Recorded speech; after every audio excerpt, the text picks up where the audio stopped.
Di Prancis pada 1184, nampak mayat wanita hendak dikuburkan. Dua orang penggali bergantian menggali kuburan ditemani pendeta yang mencopot kalung salib dari mayat tersebut. Tidak lama melintas rombongan tentara salib. Pengawal membukakan jalan untuk rombongan tersebut. The burial for my lord.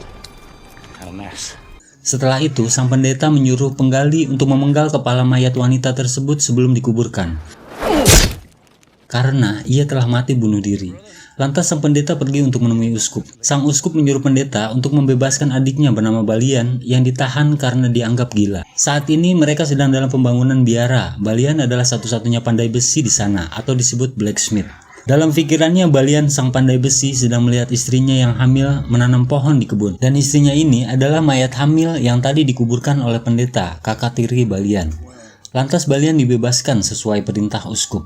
Selanjutnya para tentara salib bermalam di dalam kastil Prancis. Dan ternyata para tentara salib itu juga sedang mencari Balian untuk urusan pribadi.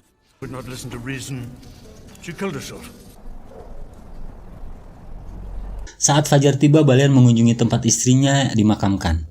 Pendeta mengatakan bahwa ia tidak hadir dalam pemakaman istri Balian. Balian tak menanggapinya dan itu membuatnya kesal. Lantas Balian pulang ke rumah untuk membakar pakaian dan ranjang bayi yang telah dia buat. Balian mulai kembali bekerja sebagai pandai besi untuk membuat pedang.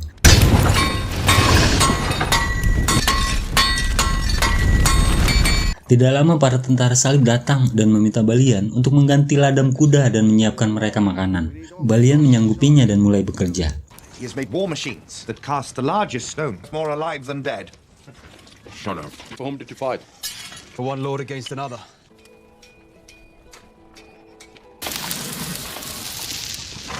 With this man. They must suffer all. Lalu pemimpin tentara salib bernama Godfrey yang juga merupakan bangsawan di daerah itu berbicara pada Balian. Puluhan tahun lalu Godfrey dan ibu Balian berhubungan gelap hingga hamil dan lahirlah Balian. Godfrey lalu meminta maaf pada Balian karena telah menelantarkannya. Saat ini Godfrey merupakan baron dari Ibelin, Yerusalem. Ia mengajak anaknya Balian untuk ikut bersamanya. Namun Balian menggelengkan kepala. Lalu Godfrey pamit pada anaknya untuk kembali bersama para tentaranya ke Yerusalem, Palestina.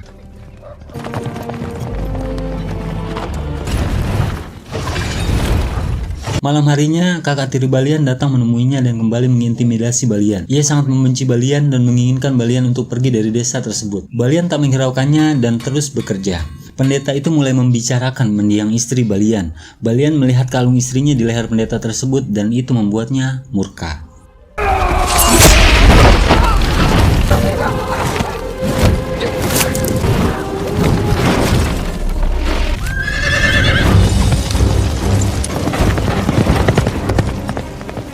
Setelah mengambil kalung istrinya, Balian pergi menyusul rombongan Godfrey.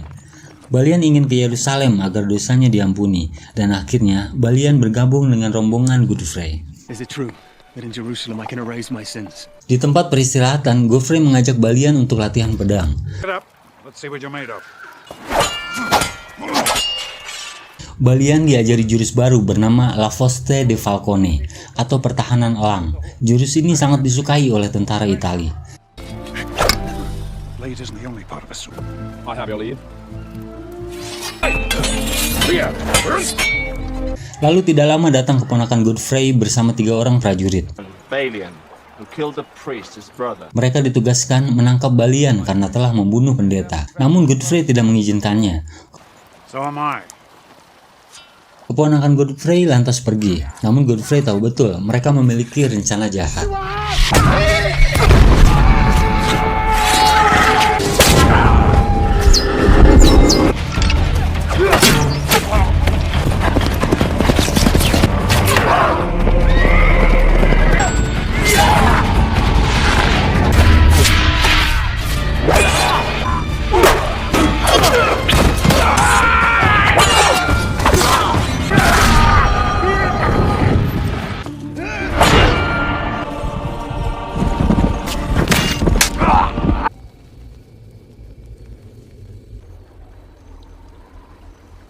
Satu orang dari penyerang tertangkap. Dia mengatakan bahwa dia akan ditebus dengan uang. Lalu Masih di tempat yang sama, malam harinya pendeta mengeluarkan anak panah yang menusuk rusuk Godfrey. Get me some more wine. Singkat cerita, rombongan Godfrey sampai di pelabuhan Messina, Italia. When we took the Holy Land, we took the Saracen trading ports, as the Savior intended. Subhana Rabbiyal Hadim. Praise be to God. Namun di sana kondisi Godfrey semakin memburuk. Malam harinya pendeta memanggil Balian untuk bertemu Godfrey. Sebelum meninggal, Godfrey memberikan pesan terakhir dan mewariskan kekuasaannya pada Balian sebagai Baron Ibelin. Without fear in the face of your enemies, safeguard the helpless. And that's so you remember it. I'm Baron of Ibelin. Defend the king. I am my lord to confess to holy God, not your son.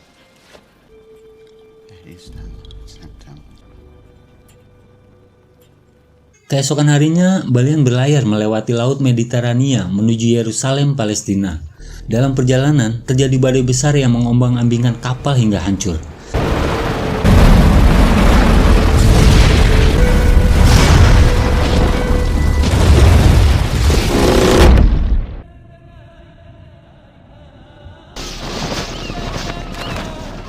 Saat terbangun, Balian sudah berada di pinggir pantai dengan sisa puing kapal yang berserakan. Namun ternyata, ada seekor kuda yang terikat di lambung kapal. Sayangnya kuda tersebut lari saat Balian melepaskan ikatannya.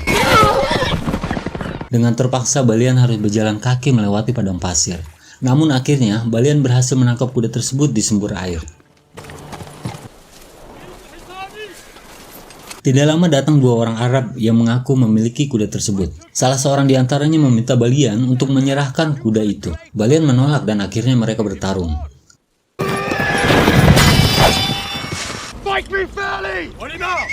Why? وسنا عرفت عليه في دمشق. مهلا مهلا. Stop! Stop كفا! إبليس! Stop!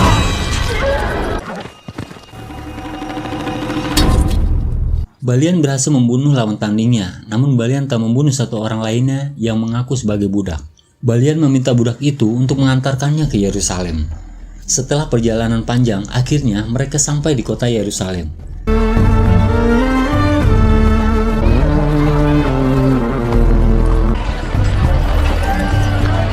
Sang budak mengagumi kualitas kuda Balian, dan Balian memberikan kuda tersebut lalu memerdekakannya sebagai budak. Your quality will be known among your enemies. Lantas Balian berjalan di pasar Yerusalem. Lalu ada beberapa tentara salib yang lantas menanyakan ciri-ciri Godfrey padanya. You must have known him. I did. A man my size. And green eyes. Blue. Balian menjawabnya dengan tepat dan akhirnya para tentara itu mengakui bahwa Balian adalah seorang baron pengganti Godfrey. Sejak saat itu Balian diperlakukan sebagai bangsawan, seperti pesan dari Godfrey bahwa orang yang terbuang di Prancis akan menjadi penguasa di tanah suci Yerusalem, Palestina.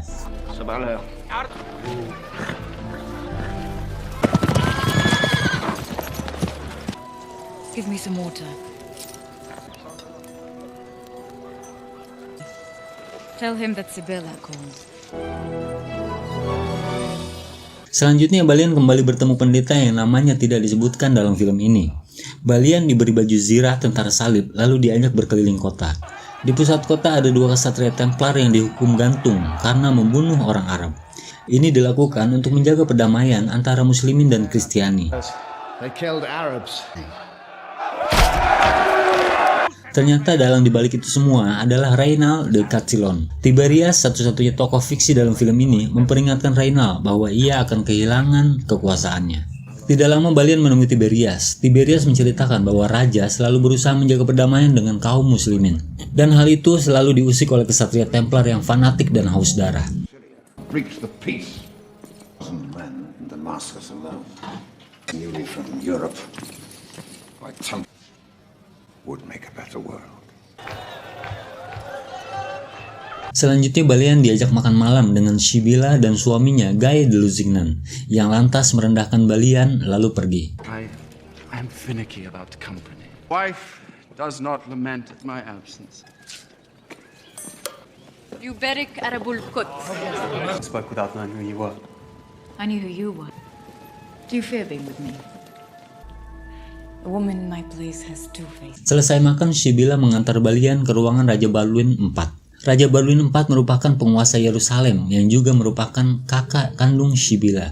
Raja Balduin menderita kusta hingga ia harus memakai topeng untuk menutupi luka kusta yang parah di wajahnya.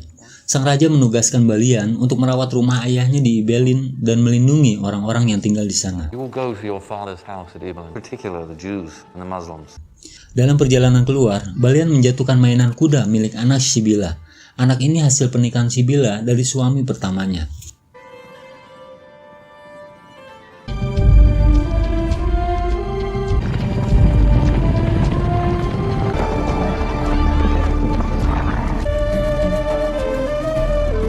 Dengan dikawal beberapa tentara, akhirnya Balian sampai di Ibelin. Ibelin dihuni oleh 100 keluarga dengan agama Muslim, Yahudi, dan Kristen. Kini Balian memiliki tanah seluas 1000 hektar dengan 50 pasang sapi. Namun daerah ini kering dan berdebu. You have 1,000 acres, 100 families. You have 50 pairs of oxen. Water. Balian mulai menugaskan para pekerja di sana untuk menggali sumur. Setelah beberapa hari menggali, air mulai ditemukan.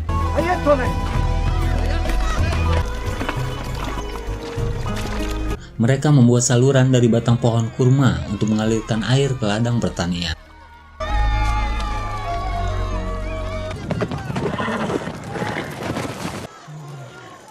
I'm on my way to Cana. Tidak lama Sibylla datang dan meminta Balian mengizinkannya untuk beristirahat di sana. Sampai di rumah Balian, Sibylla menghias kamar, membakar gaharu dan menyiapkan keperluan Balian.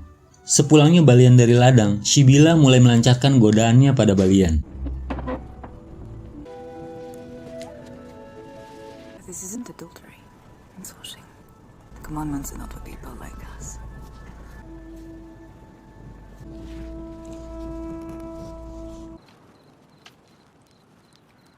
Why do you think I'm here?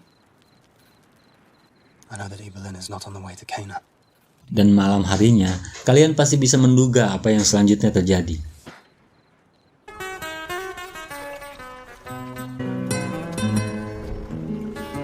Seiring waktu berganti, tanah Ibelin yang tadinya kering berubah menjadi subur.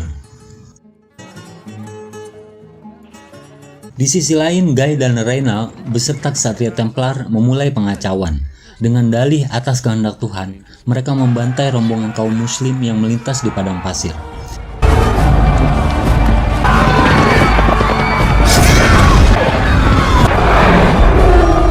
Selanjutnya di hadapan Raja Balduin, Tiberius menjelaskan bahwa tindakan yang dilakukan Reynald dan Guy akan merusak perdamaian dan memercik peperangan. Jesus Christ, which bears his holy cross, cannot be beaten. Ternyata Raja telah mendapat kabar bahwa Saladin telah menyeberangi Yordania dengan 200.000 pasukannya. Dan Raja Balduin yang kusta akan menghadapi Saladin dan menyuruh ksatria Templar menyiapkan pasukan.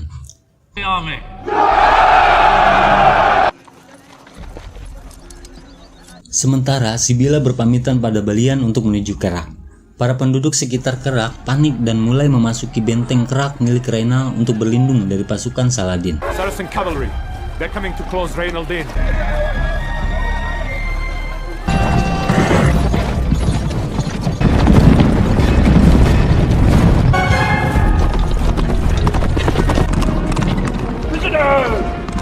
Balian memutuskan untuk menahan pasukan Saladin hingga pasukan utama yang dipimpin Raja Balduin sampai di sana. Dengan jumlah yang sedikit, kavaleri pimpinan Balian menghadapi pasukan Saladin yang sangat banyak.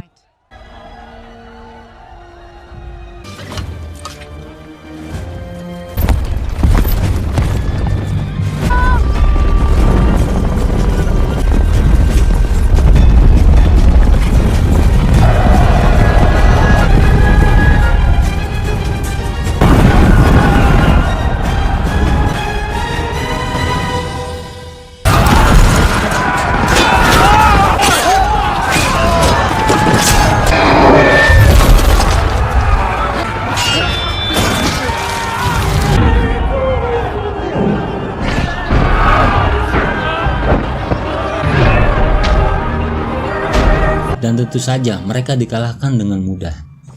Beruntung pasukan Saladin tidak membantai mereka dan memilih untuk menjadikan mereka tawanan. Di sana Balian bertemu dengan tentara muslim yang dulu mengaku sebagai budak. Ia membebaskan Balian atas kebaikan yang Balian lakukan dahulu. You may go into Kerak.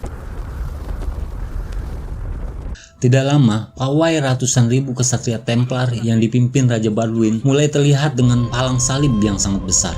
Sementara pasukan muslim membawa panji-panji mereka yang berkibar, dan akhirnya dua pasukan besar itu berhadapan.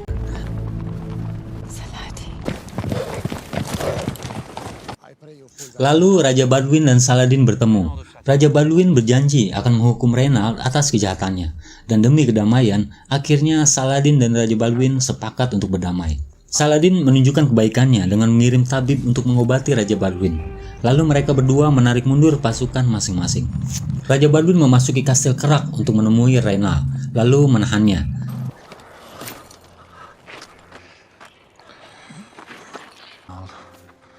Give me the kiss of peace.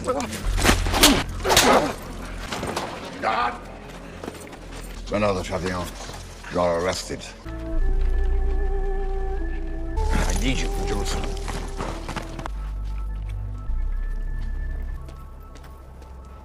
Saladin dan pasukannya membuat kemah di tengah padang pasir.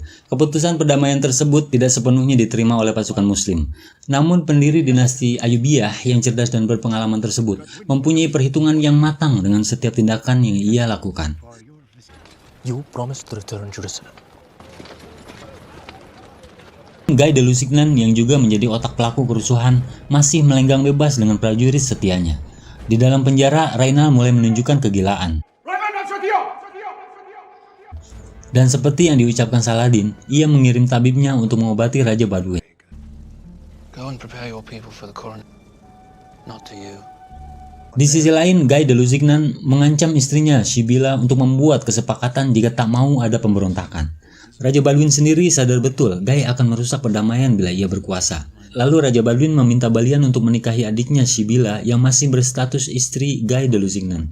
Raja berencana untuk menahan Guy de Lusignan. Namun Balian menolak permintaannya. Ia tidak mau disebut sebagai perebut istri orang. Beberapa hari kemudian, Raja Baldwin mulai sekarat. Sibylla menemui kakaknya untuk terakhir kali.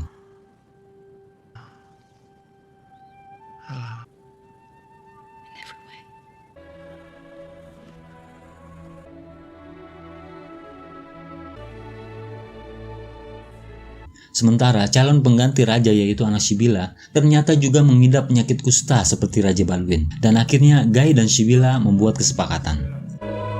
If my son has your knight, you have your wife.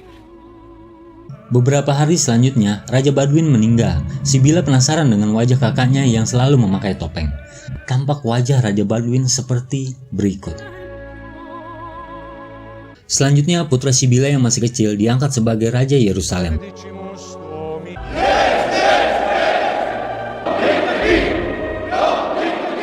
Lalu Sibylla meminta tabib Saladin untuk memeriksa kesehatan anaknya. Dan akhirnya diketahui bahwa putra Sibylla juga mengidap kusta seperti pamannya. Tidak sanggup melihat anaknya tumbuh besar dengan penyakit kusta, Sibylla menuangkan racun ke telinga putranya. Segera setelah raja kecil mati, Guy Lusignan memerintahkan 3 orang kesatria Templar untuk membunuh Balian.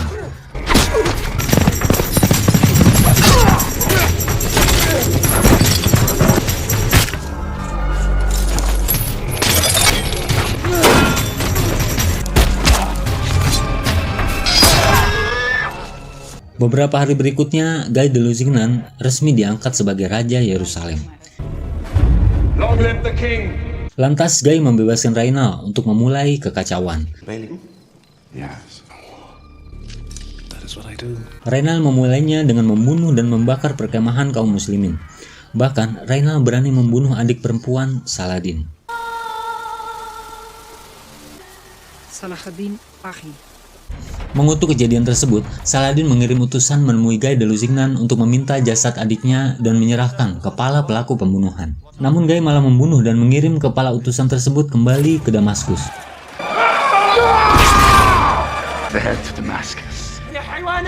Dan ini adalah tantangan perang untuk Saladin. Setelah kejadian tersebut, Guy de Lusignan segera mengerahkan seluruh kesatria Templar dengan senjata lengkap untuk berperang melawan kaum muslimin di balik gunung Hattin. Balian mendatanginya dan menyarankan Guy untuk tidak meninggalkan benteng. Namun, Balian tidak dihiraukan. Dan akhirnya, Balian dan Tiberias memutuskan untuk tinggal di Yerusalem dan tidak mengikuti Guy de Lusignan. Balian dan Tiberias sangat yakin bahwa Guy akan dihabisi oleh Saladin. When Saladin has finished with Guy, he will come. Jerusalem, along with him. Tentara salib dengan baju besi yang berat mulai pawai di tengah hari yang panas. Akses air telah diputus oleh pasukan Saladin. Tentara salib berjalan melawan arah angin, sementara pasukan Saladin membakar rerumputan kering untuk meningkatkan suhu udara. Akibatnya tentara salib kehausan dan kehabisan tenaga. Di sisi lain, kavaleri Saladin berputar-putar untuk menambah debu di udara, dan pertempuran itu pun dimulai. Sayangnya, saat perang berlangsung tidak diperlihatkan dalam film ini.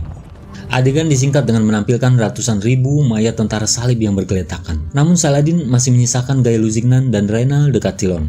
Saladin memberikan minuman dingin untuk Guy de Lusignan, sang raja Yerusalem. Namun Guy malah memberikan minuman itu pada Reynald. Dan dengan lugunya, Reynald menghabiskan minuman dingin tersebut yang dianggap Saladin sebagai tindakan tidak sopan. Selain itu, Saladin tentu sudah tahu bahwa Reynald yang telah membunuh adik perempuannya. Saladin menyayat leher Reynald lalu memenggal kepalanya dengan pedangnya yang sangat terkenal.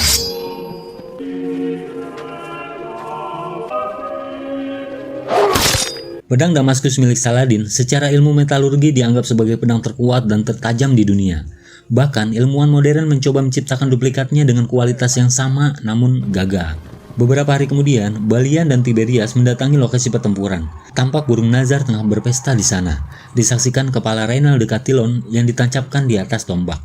Setelah itu Tiberias dan pasukannya memutuskan untuk pergi ke Siprus. Dan Balian kembali ke Yerusalem untuk menyiapkan strategi melawan Saladin.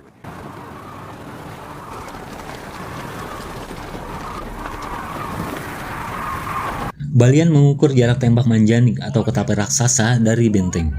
Namun pasukan Saladin sudah semakin dekat, ditandai gemuruh dan debu-debu yang berterbangan. Malam harinya Saladin membombardir tembok Yerusalem dengan manjanik berpeluru api.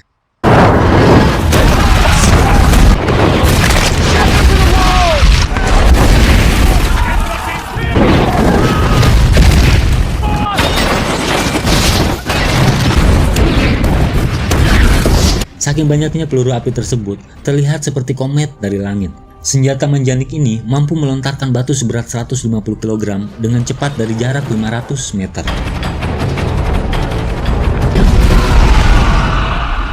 The first day, there may be 100 more. We fight for the people, their safety and freedom.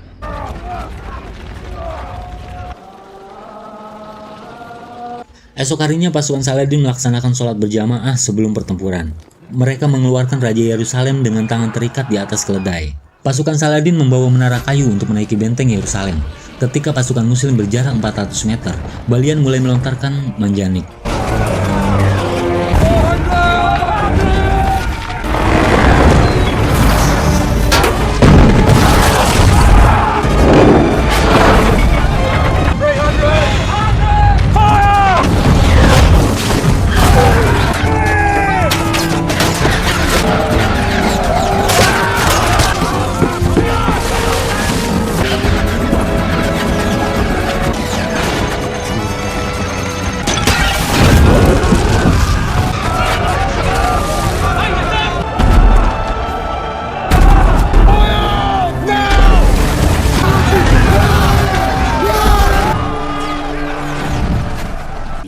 Son of Godfrey. Godfrey. I did not know he had a son. Yes, perhaps you should not have.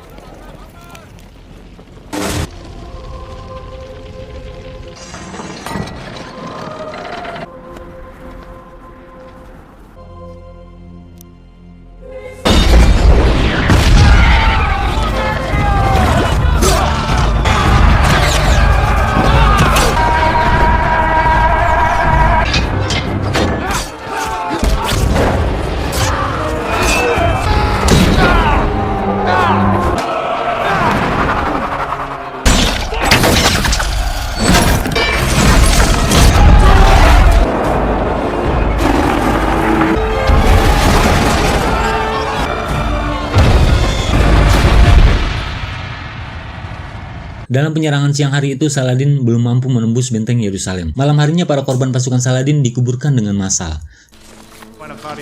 Sementara di dalam benteng Yerusalem, korban dari tentara salib dibakar. Selanjutnya, Rashid, intelijen Saladin, melihat celah dari tembok bekas pintu gerbang Yerusalem. Tembok itu lebih lemah dari tembok sekelilingnya. Esok harinya Saladin membombardir tembok tersebut dengan manjanik.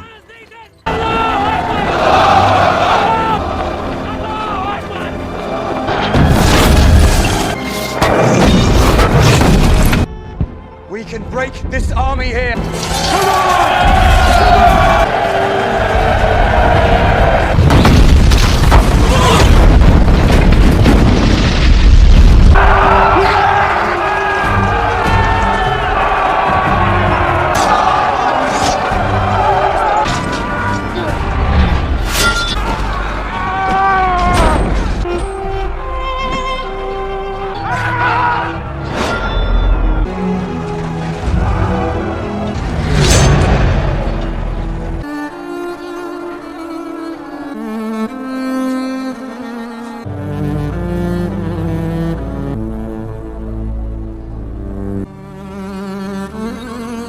Saladin yang kini berpeluang penuh untuk menang tidak mengerahkan pasukannya dan mengajak berdiplomasi.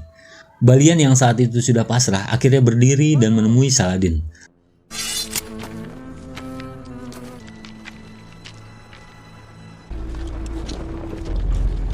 Will you yield the city? Saladin menjamin keamanan seluruh penduduk Yerusalem menuju daerah Kristen, termasuk orang tua, wanita, anak-anak, bahkan tentara salib. Hal itu membuat Balian bingung, karena saat Yerusalem direbut dari kaum muslimin, pasukan salib membantai seluruh penghuninya, termasuk wanita, orang tua, dan anak-anak. Karena kebijaksanaannya itulah, Saladin sangat terkenal dan dikagumi oleh dunia. Keputusan Balian menyerahkan Yerusalem disambut gembira oleh para tentara salib dan penduduk Yerusalem. I have surrendered Jerusalem. If this is the kingdom of heaven, let God do with it as he wills.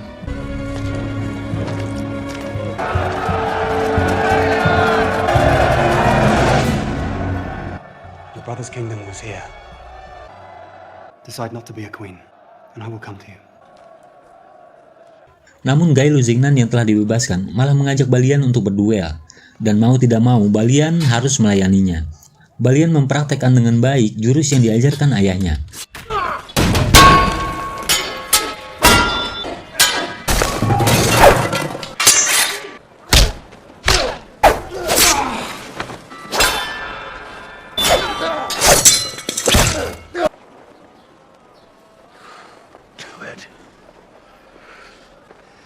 Rise at night.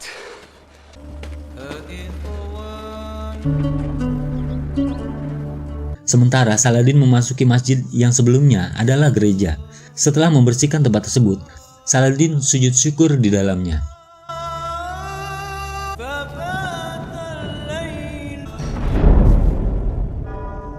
Dalam perjalanan menuju pengungsian, Balian mengajak Sibila untuk membuka lembaran hidup baru di Prancis.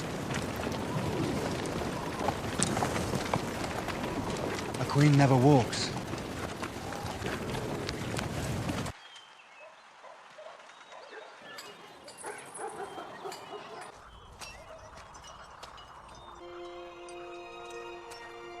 Sampai di Prancis, Balian melihat pohon yang ditanam mendiang istrinya telah berbunga.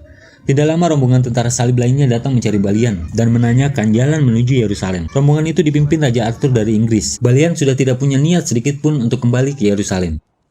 I am the blacksmith. And I am the King of England. Ia sudah sangat muak berperang dan ingin menghabiskan hidupnya bersama Sibila. Dengan begitu, cerita ini pun tamat. Akhir kata, semoga kita dapat mengambil pelajaran dari Saladin, pemimpin superpower namun tetap bijaksana dan rendah hati. Nantikan video selanjutnya, tetap semangat kawan dan wassalam.